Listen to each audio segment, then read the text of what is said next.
भाइयों और बहनों, आज हम सभी संत जॉन मरिया वियानी का पर्व उत्सव मनाने के लिए इस गिरजाघर में उपस्थित हैं। सिंधेला धर्म प्रांत के सभी मृत पुरोहितों के लिए प्रार्थना करते हैं कि ईश्वर उनकी आत्माओं को स्वर्ग राजधानी में शांति प्रदान करे और मिस्र कवि की ओर से स्वर्गीय ऐसे लोग जिसके खास की आत्मा का शांति और पूरे परिवार को सांत्वना और दिलासा मिले और मिस्र परिवार की ओर से पर्व के अवसर पर father Sunil, father Shashi Bhushan, father Pradeep, sister Jagrani गुरु के सुंदर जीवन के लिए ईश्वर को धन्यवाद देते हैं और प्रार्थना करते हैं कि उन्हें साधु वरदानों से भर दे और सुस्वस्थ रहे, जिससे समझो मेरे ज्ञानी के पद पर चलते हुए समाज की सेवा निस्वार्थ रूप से कर सकें। पवित्र मिस्र कुल्लू परिवार की ओर से संत जॉन मरिया वियानी के पर्व के अवसर पर हम जनप्रांत के चरवाहे अपनी मान्यवर बिशप विंसेंट बरवान सिंधेला धर्मप्रांत के सभी पुरोहितों एवं सांतोलिक कवि के कार्यरत सभी पुरोहितों के लिए पिता ईश्वर से प्रार्थना करते हैं कि ईश्वर उनके प्रेरिताई कार्यों में अपने अनुग्रह और आशीष प्रदान करे, पवित्र आत्मा का मार्गदर्शन मिले, इन्हें सुस्वस्थ और सुरक्षित रखे ताकि वे अपने विश्वास में मजबूत रखें, धर्मप्रांत के सभी विश्वासियों को सही मार्गदर्शन कर सकें और हमेशा कैथोलिक सभा सांतोली की ओर से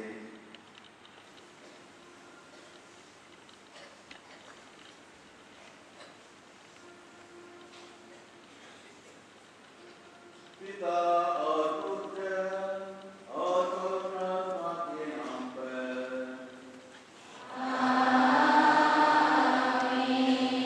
हमारे प्रभु यीशु क्रिस्त की कृपा, ईश्वर का प्रेम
किंतु मैं तुमको उसकी मृत्यु का उत्तरदायी मानूंगा। दूसरी ओर यदि तुम दुष्ट को चेतावनी दोगे और वह अपनी बुराई और पाप से नहीं छोड़ेगा, तो वह अपने दोष के कारण मर जाएगा। प्रभु की वाणी।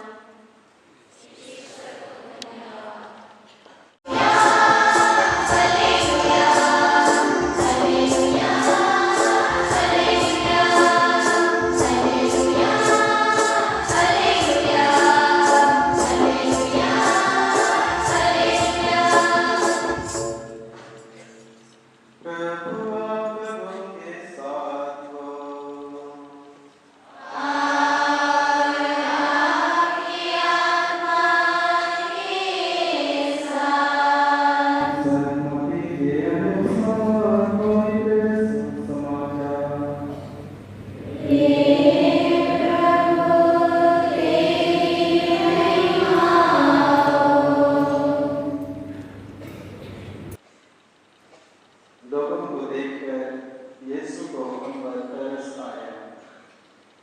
यीशु सभागृहों में शिक्षा देते, राज्य के सुसमाचार का प्रचार करते, हर तरह की बीमारी और दुर्बलता दूर करते हुए सब नगरों और गांवों में घूमते रहते थे। लोगों को देखकर यीशु को उन पर तरस आया, क्योंकि वे बिना चरवाहे की भेड़ों की तरह थके मांदे पड़े हुए थे। उन्होंने अपने शिष्यों से कहा, फसल तो बहुत है, परंतु मजदूर थोड़े हैं। इसलिए फसल के स्वामी से विनती करो कि वह अपनी फसल काटने के लिए मजदूरों को भेजे।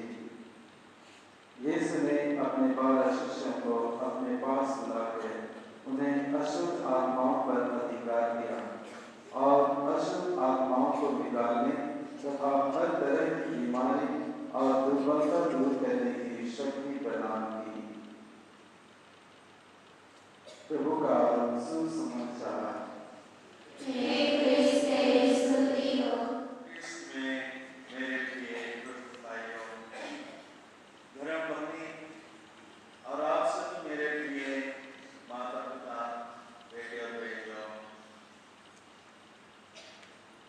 आज के पहले पाठ में हमने सुना कि ईश्वर ने नबी यिर्मयाह को एक गंभीर जिम्मेदारी सौंपी। उसे एक चरवाहे के रूप में लोगों को चेतावनी देना था, उनको उनके पापों के विषय चेतावनी देना था और सच्चाई के विषय में बोलना था, चाहे लोग उसे स्वीकार करें अथवा नहीं। इस्राएलियों के जीवन में हर एक को आत्मनिरीक्षण करने की जरूरत थी।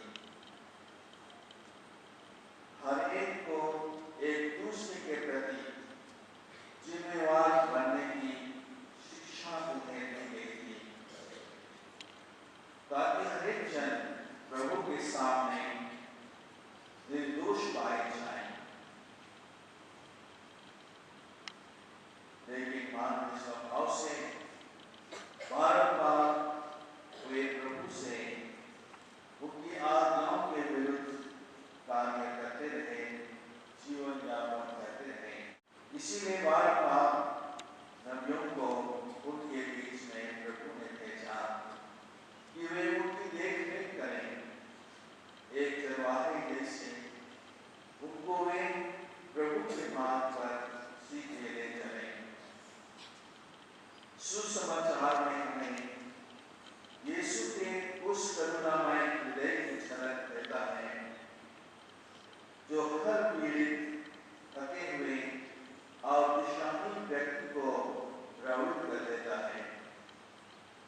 पवित्र हो और अपनी पवित्रता और शांति से आप अपने जीवन को सामर्थ्य से भर देंगे और ईश्वर का प्रेम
विश्वासियों के साथ विश्व भर में जाके अपनी कलीसिया के अकेले तथा इससे जुड़े हुए ईसाई बना दे।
दुनिया की दृष्टि में तुच्छ और नगण्य हैं।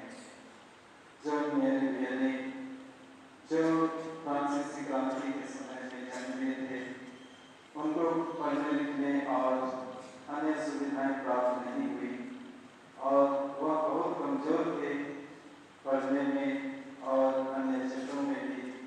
सिर्फ प्रार्थना के क्षेत्र में ईश्वर के संबंध, उसका ईश्वर के साथ उसका संबंध बहुत गहरा था और उसी ईश्वर के विश्वास के द्वारा ही उसने अपने जीवन में यह प्रमाणित किया कि प्रभु ने जो कहा है वो वचन सच हो सकता है। चाहे इस संसार में लोग एक दूसरे की तुलना किसी से भी करें, लेकिन ईश्वर की दृष्टि में सब कोई महत्वपूर्ण और मूल्यवान है। हमने आज इस बात की दृष्टिया को बहुत भक्ति के साथ संपन्न किया है और हम सभी लोग प्रभु यीशु क्रिस्त के शरीर और रक्त को ग्रहण कर इस पर्व के दिन में हम आनंद मना रहे हैं। हम धर्मात्मा को धन्यवाद देते हैं।